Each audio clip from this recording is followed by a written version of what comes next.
আপনি কি জানেন বিমান কিভাবে তৈরি করা হয়? কি কি উপাদান প্রয়োজন হয় একটি বিমান বানাতে?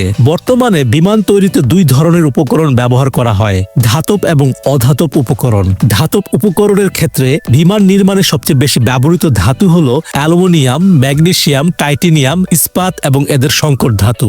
ওজনে হালকা কিন্তু শক্ত এমন উপাদানই বেছে নেওয়া হয় বিমান নির্মাণে। শুরুর দিকে বিমান তৈরি হতো কাঠ দিয়ে, পরবর্তীতে ওজন হালকা অ্যালয় বা সংকর ধাতু সন্ধান মেলে যা কাঠের চেয়ে বেশি টেকসই। তখন থেকে কাঠের বদলে অ্যালয় ব্যবহার শুরু হয়। সাধারণত দুই বা তার বেশি ধাতুর সমন্বয়ে তৈরি হয় অ্যালয় বা সংকর ধাতু। তাপ প্রক্রিয়ার মাধ্যমে অ্যালয়ের কঠোরতা বাড়ানো কমানো যায়। তাই বিমান শিল্পের জন্য অ্যালয় খুবই গুরুত্বপূর্ণ উপাদান। খাঁটি উপকরণ দিয়ে যা সম্ভব নয়, অ্যালয় দিয়ে তা সহজে করা যায়। বিমান তৈরিতে অ্যালুমিনিয়াম অ্যালয়ের ব্যবহার সর্বোচ্চ। অ্যালুমিনিয়াম অ্যালয় ক্ষয় প্রতিরোধী, এটি তৈরি করাও তুলনামূলক সহজ। এছাড়া অ্যালুমিনিয়ামের সবচেয়ে দারুণ বৈশিষ্ট্য হলো এটি ওজনে হালকা। আবার এখনকার সময়ে বিমান তৈরিতে টাইটেনিয়ামকে আদর্শ